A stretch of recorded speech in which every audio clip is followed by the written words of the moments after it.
Hi guys, for today's video ay magiging karpentero na naman tayo. Kung nakaraang video ko nga ay naging barbero tayo, ngayon naman ay karpentero tayo. Ito na nga ay inaayos ko nga yung aking dingding, gawa nga nang natanggal na yung ibang dingding niyan. Kaya ayan, nilalagyan ko na siya ng panibagong dingding. Mabait nga ngayon ang aking anak na bunso dahil nga tinutulungan akong pagpukpok. Kaya ayan nga, akala mo naman tunay talagang marunong, may patingin-tingin pa nga sa taas. Hindi nga ako masyadong marunong magpupukpok ng ganyan guys, kaya tinatry ko lang talaga yan at ayun naman, okay naman siya. Okay naman ang kinalabasan ng aking pagpupukpok dyan sa aking dingding at naayos ko naman. Buti nga naayos ko na kasi nga naiirita ako sa tuwing nakikita ko siyang butas. After ko nga maayos yung aking dingding, ito naman ang aking sinunod, yung aming mesa. Pinakuan ko nga yan guys, gawa nga nang wala pa talagang pako yan. Kaya ayan, todo pokpok na naman ang person nyo. Kahit nga hindi ako marunong sa mga ganitong gawain, ay talaga naman kailangan nating pag-aralan para lang sa'yo, o diba?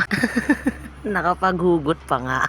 Dahil nga hindi ako marunong sa gawaing ganito, ilang pako pa nga ang bumaluktot bago ko talaga siya napako ng maayos guys. O diba? May kasabihan nga sila, try lang ng try, wag susuko. Kaya ayan, hindi ko talaga siya sinukuan hanggang matapos ko talaga siya. Kaya na nga natapos ko na, tuwang-tuwa na nga ako nung time na yan. Kaya ko na nga maayos ang aking dingding at ang aking mesa. Ito naman pala ang aking hinarap, yung paglilinis dito sa loob ng bahay. Gawa nga ng sobrang dami na talaga ng kalat. At syempre, hindi rin naman natin talaga maiiwasan na hindi talaga kakalat. Gawa nga ng marami tayong anak, kaya ayan, todo walis na naman ang person nyo. Hindi nga talaga maiiwasan ang kalat sa loob ng bahay. Gawa nga ng mamaya after ng aking paglilinis, pagdating ng aking mga junakis na anak na galing sa school ay magkakalat na naman yan 100% talaga guys. Ang ugali kasi ng aking mga anak ay talaga naman pag kumain sila ng mga chichirya ay kung saan saan talaga nila inilalagay or isinisiksik. Wala talaga silang pakialam kung lalanggamin or magagalit ako. Kaya ayan, sa tuwing ako maglilinis ay talaga kung saan saan talaga ako nakakita ng mga chichirya na nakasiksik. O diba? Gaano kabait ang aking mga anak. After ko nga magwalis dyan, aking naman pupunasan ng basa ang aming sahig, gawa nga ng malagkit na nga rin. At ayan na nga, inuumpisahan ko na nga magpupunas dyan sa aming sahig. Ayan na nga, para na nga akong balo niyan, may pasayaw-sayaw pa nga habang naglalampaso. Hindi naman kasi pwede guys na gamitan ng bunot itong aming sahig, gawa nga ng semento ito, hindi naman ito plywood. At ayan na nga, tinutuloy-tuloy ko na nga ang paglalampaso o pagpupunas ng basa dito sa aming sahig. Kung napapansin nyo guys, ilang taon na sa amin yung neroleum na yan. Pabilib nga ako sa neroleum na yan. Alam nyo guys, 2 years na sa amin yan. 2 years na nakakabit yan dyan sa aming sahig.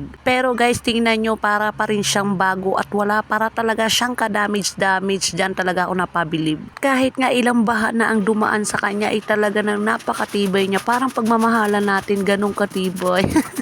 By the way nga guys, balik tayo dito sa aking ginagawa. Natapos ko na palang magpunas at maglinis doon sa loob. Kaya ito, nandito na naman ako sa labas ng aking bahay, kung saan nakalagay ang aming lutuan. Nililinisan ko na pala ang aming lutuan dahil nga ang isusunod kong gagawin ay ang magluluto na naman ng tanghalian dahil malapit na umuwi ang aking mga junakis. At ayan na nga, inuumpisahan ko nang maglagay ng panggatong at para maumpisahan ko na rin palingasin siya. Para maumpisahan ko na rin initin ang iyong katawan. Uy, sana all. After ko kapag luto ng aking sinaing, ayan na nga, magsusundo na ako sa aking anak na grade 1. Grabe nga ang init, kaya fast forward tayo guys. Nandito na pala ako sa room niya. Ayan na nga, nasundo ko na, pauwi na kami ng time na yan. In-advance ko na pala ang pagsundo dyan kasi nga nung mga nakaraang araw at ilang araw ko na pala laging hinahanap yan sa buong eskwelahan, kung saan saan ko na hinahanap. Diyos ko, naglalaro lang pala sila ng kaklase niya doon sa may prinsipalan. Kaya ayan, inaagahan ko na talagang pagsundo sa kanya para siguradong hindi talaga siya makakaalis sa loob ng room niya. At ayan na nga, nakauwi na kami ng time na yun. Nagpahinga lang ako konti. At nang nakapagpahinga na nga ako ng konti, ayan na nga, ang sinunod ko naman ay kumain na ako dahil nga talagang sobrang gutom ko na talaga ng time na yan. At ayan nga, kahit nga mainit pa yung ulam at saka yung kanin, ay talaga naman pinaspasan ko dahil kumukulo na talaga ang aking tiyan. Ang ulam ko pala dyan ay adobong paa ng manok kasi isa sa mga favorite kong ulam sa buong buhay ko. Kapag ganyan talaga ang ulam namin guys, ay naku po, siguradong taob ang aming mga kaldero. Talagang walang matitira sa 1 kilong bigas na ang aming sinasaing. Kaya ganun kami kalakas guys kapag yan ang ulam talaga namin. Walang matitira. Dito na lang guys. Salamat sa panonood.